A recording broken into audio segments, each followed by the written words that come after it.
Welcome back to Usapang Bayan. Kasama pa rin po natin si ALU-TUCP Spokesperson Mr. Alan Tanjusay. Sir, na-mention niyo po kanina na pangunahing problema po ng ating mga manggagawa ay yung purchasing power dahil po sa minimum wage na natatanggap natin. Ano po ba yung ideal na minimum wage para sa ordinaryong manggagawa para po masabi natin na mabubuhay tayo ng komportable at disente? Well, base sa aming pag-aaral at monitoring sa aming mga miyembro, ang napaka-decente at napaka-maayos na sahod ay dapat nasa 1,200 yung standard cost of living ng ating isang pamilya na binubuo na 5 katao.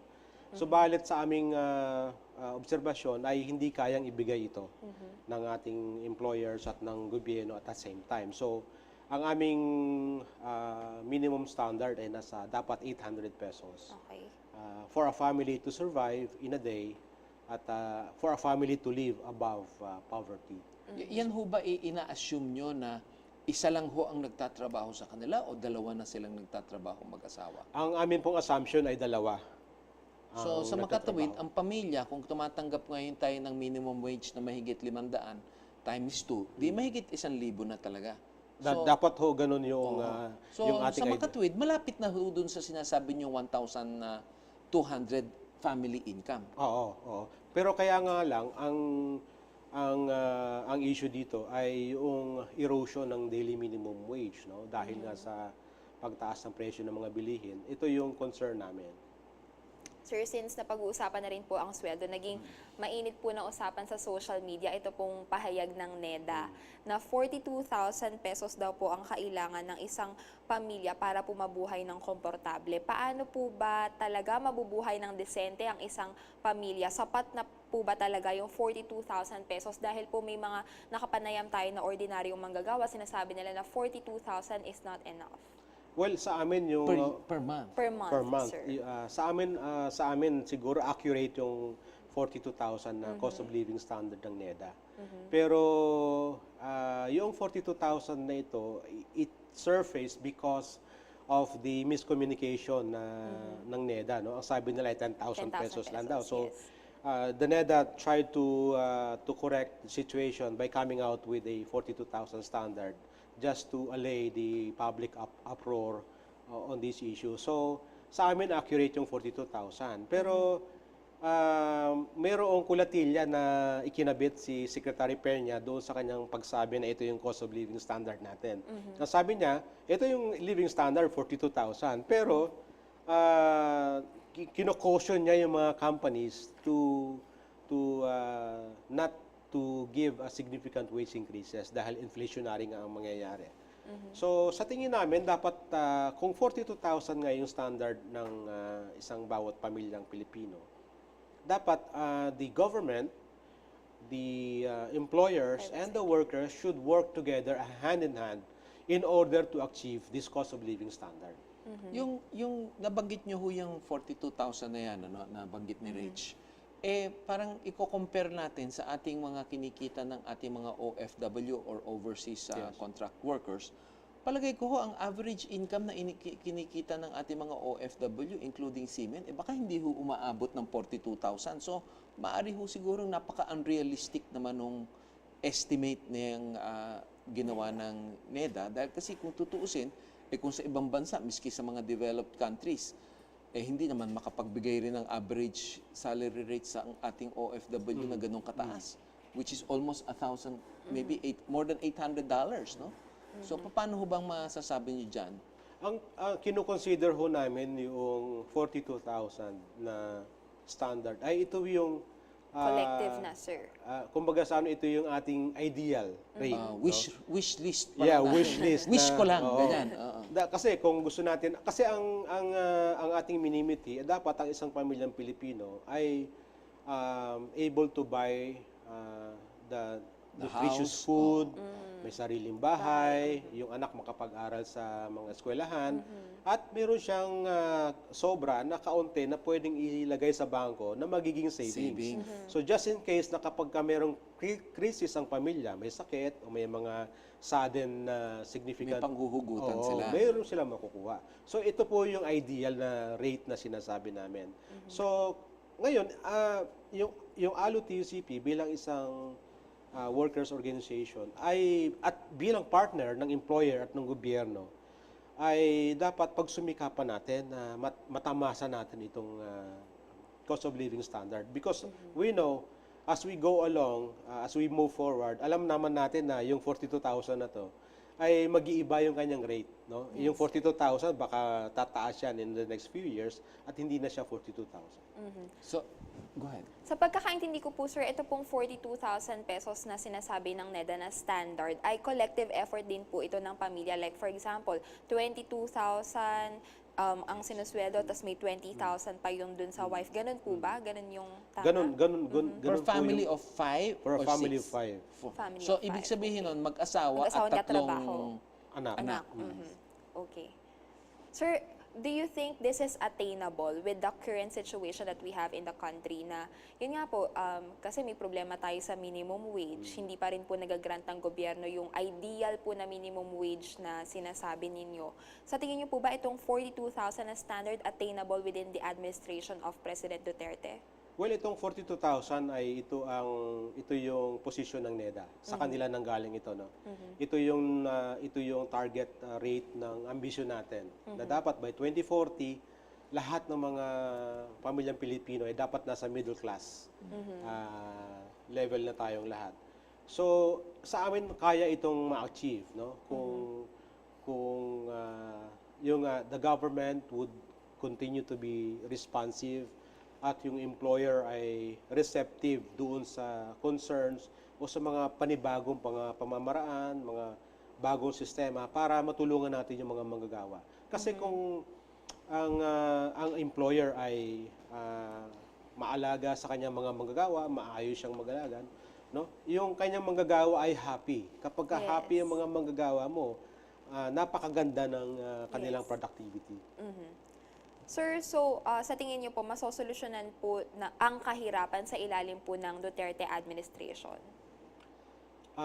Hindi namin masasabi na talagang masusolusyonan. Sa tingin namin, siguro unti-unting ma-address yung issue ito dahil sa tingin namin, kapag ma-address ni Pangulong Duterte yung kanyang advokasya sa illegal drugs at saka sa corruption, marahil ay madadagdagan yung mga foreign investors natin na papasok dito at mag-i-invest.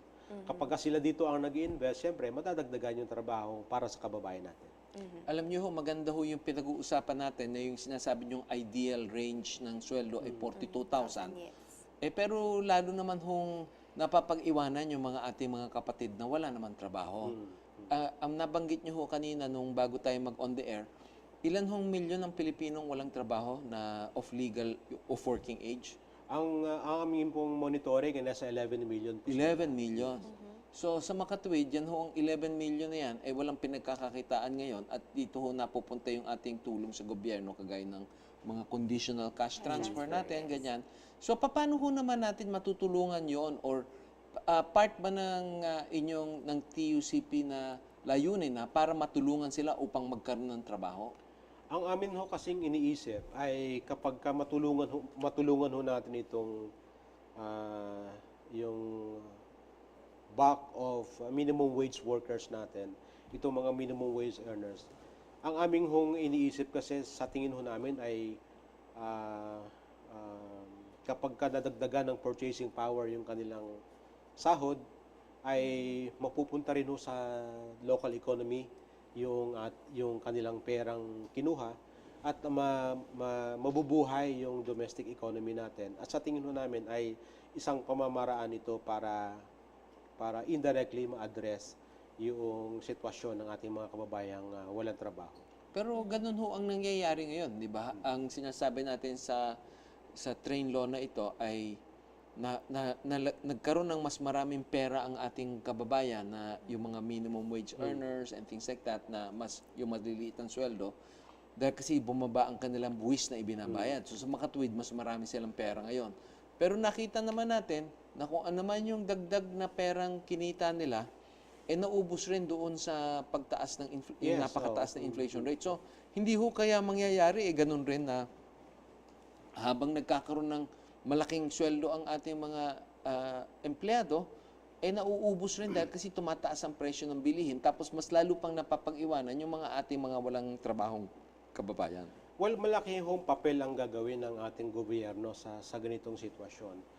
Dapat ang gobyerno ay paigtingin nila yung kanilang social services, no? Yung kanilang binibigay na tulong sa ating mga kababayan, yung aspeto ng kalusugan, yung aspeto ng pag-aaral ng mga bata, no? Dapat Mga social services. social services na binibigay ng gobyerno dapat gumana para naman na makinabang yung mga kababayan natin ito. Sir, I understand na meron po kayong efforts to talk to the government. Pero meron din po ba kayong efforts to reach out to the private sector para po i-ere yung mga hinanaing nyo, ganyan?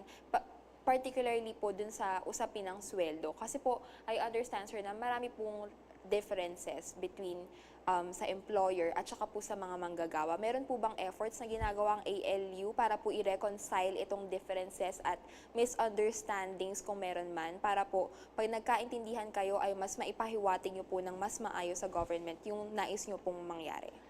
Yes, meron kaming talagang very active effort to reach out to our employers, to our business groups, no? At alam ni Mr. Chua ito na kami po ay nakipag-usap sa Employers Confederation of the Philippines, PCCI, at di ba mga business chambers at sa mga Filipino industries. At kami po ay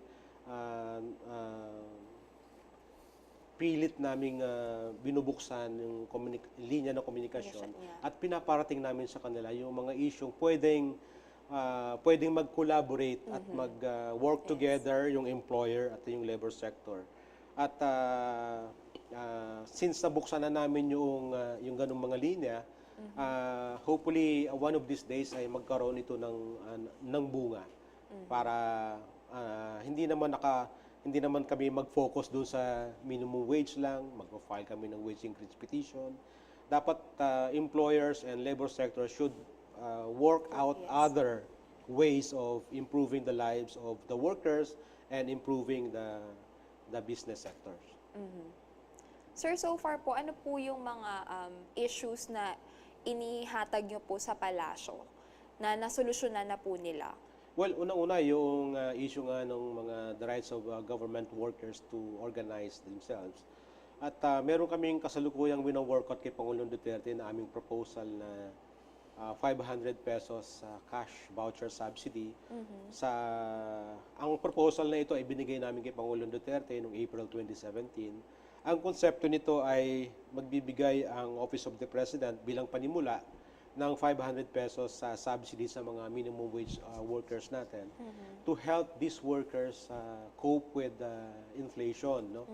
Gagamitin nila yung 500 pesos na to na pambili ng bigas o kaya kung magbabayad sila ng grocery, pwede nilang ibigay yung 500 pesos na ito. Monthly subsidy, sir? Monthly subsidy at hindi ito cash. No? Ito ay isang voucher o ito ay isang ATM card na pwedeng ipakita sa ating mga NFA stores. Ipapalit. Ipapakita lang. Okay. Marami pa po tayong pag-uusapan. Please stay tuned. Magbabalik pa rin po ang Usapang Bayan. Kasama pa rin po si ALU-TUCP Spokesperson, Mr. Alan Tanjusay.